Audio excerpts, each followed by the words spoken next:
Hi, welcome to ShowMeTheCurry.com. I'm Anuja. And I'm Hital, and today we're making stuffed mushrooms. This is a fabulous, fabulous appetizer idea, and it's so delicious and just filled with flavor. So a very easy recipe. So we are using baby bellas. You can use the regular white button mushrooms as well. So we are using baby bellas. It's about 8 ounces, which is approximately a package that you usually get. But of course, sizes vary, and so it's very hard to give exact measurements. So we're just giving you a process, and you can just adjust the amounts and according to your taste and according to the sizes of the mushrooms. Right. So first thing we did is we washed the mushrooms really well and make sure all the dirt and everything on top of it is gone. And if you see, one of the reasons for using baby bella mushrooms instead of the white mushrooms is that they leave less liquid and less water. But that's okay, even the white mushrooms work perfectly well, but this is just another option. So each mushroom has a stem like that, and so you can just like pop the stem out. It's pretty easy to do, and you get a nice little cavity in there where you can put your filling in. So we're going to pop out all the stems, and we have our oven already preheated at 400 degrees Fahrenheit, and we have a baking dish like this, baking pan, that we've lightly sprayed with some cooking oil at the bottom. So what we're going to do is we're going to put the round side up, and we're going to bake it for 10 minutes in the middle of the oven. So don't throw away your mushroom stems, because we are going to use these. So what we're going to do is the dry side of the mushroom, we're just going to trim that off, so we don't need to use that. And then we're going to chop it finely, just into tiny little bits. So that does what that does is give substance to the stuffing. We're going to use that in the stuffing, so it's excellent. You're not wasting any part of the mushroom. Exactly.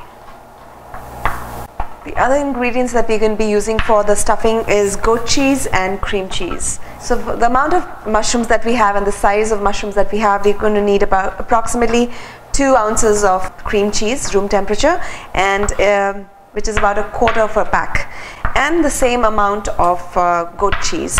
So the proportions of goat cheese and cream cheese should be the same. Put it in a bowl, and I'm going to season this with a little bit of salt, fresh ground black pepper, and some red chili flakes, again optional and to taste. I'm going to mix it, make sure it's incorporated well and it's a smooth mixture. So it's been 10 minutes and the mushrooms have finished baking, and we're just going to pull them out and flip them over. Be sure you use tongs because they are very hot right now. I'm just going to lightly salt them, and this is going to help take out a lot of the moisture as well. We're going to let them cool down for just a couple of minutes and then flip them over again so any of the collected moisture also drains out. So back to the filling. I have a skillet here with 2 teaspoons of olive oil, and I'm going to add about 2 to 3 finely chopped garlic cloves, half a teaspoon of Italian seasoning, or seasoning of your choice. You can use basil or thyme, anything you like. And then we're going to add in the mushroom stems that are chopped. And we're going to saute this until all the moisture evaporates and it reduces a bit. So our stems and our garlic has nicely caramelized just a bit, and it's dried up of any moisture. So we're just going to let this cool down for just a bit, and our mushrooms are cooling down, so we'll be back in just a couple of minutes. The mushroom stems have cooled down. The spices are mixed in with the cream cheese and the goat cheese, and we're going to combine the two together.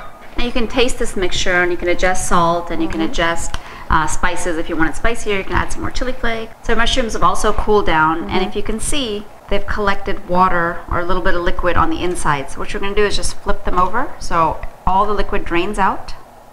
And if you tilt the pan, you'll see a lot of liquid has collected right there. So this liquid we're just going to drain out. So now I'm just going to divide this mixture into as many mushrooms as I have, and we're going to stuff it in.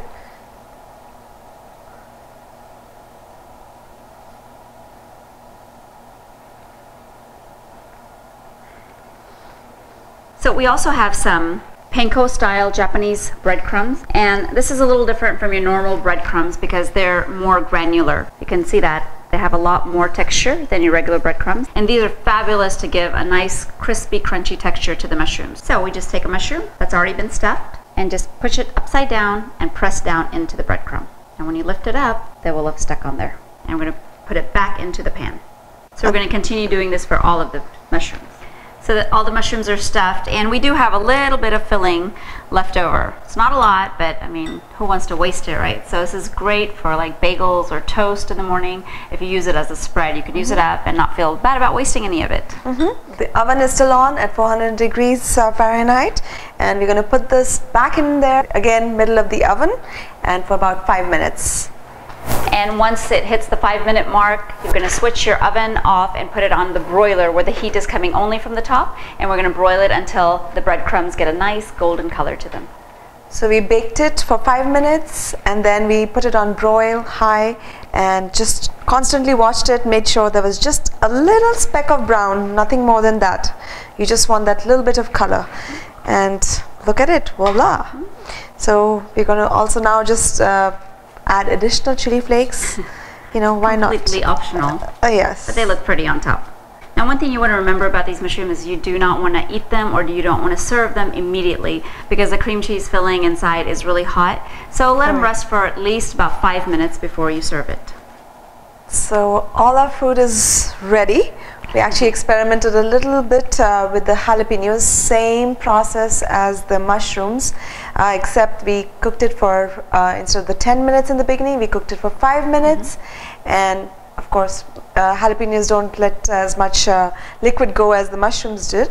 So we just salted it again, stuffed it, put it back in the oven, and 5 more minutes and broil. That's about it. But look at it. Perfect. And we did de-seed the jalapeno. Oh yes. Just cut it through the middle and de-seed it, so it just gives a nice boat effect. Yep. And look at it. It smells so wonderful, and it looks so pretty. Now this is a great way of serving at little individual plates like this with a toothpick in it. And if you have a party, you can pass it around and let everybody take one. But it looks fabulous. So Anuja already had one, but I'm going to try one now.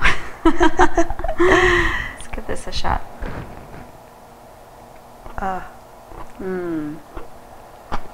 The panko is so crunchy, you know, even after the baking, it remains crunchy. The portobello mushroom is soft and very, very juicy and flavorful. That's the good part. This is the only time I get to talk because my mouth is full. Great opportunity. So what else do I have to say? But I mean, fabulous dish. Really, really good. The jalapenos is like, I'm just waiting for them to cool down. I'm going to try that. So what a great presentation. Okay, I'm done. Fabulous recipe. So if you'd like to see more recipes from us like this, please remember to subscribe to ShowMeTheCurry.com, and don't forget to tell your friends and family about us. So enjoy your deliciously stuffed mushrooms, and join us again on another episode of ShowMeTheCurry.com. Adding a pinch of spice to your life.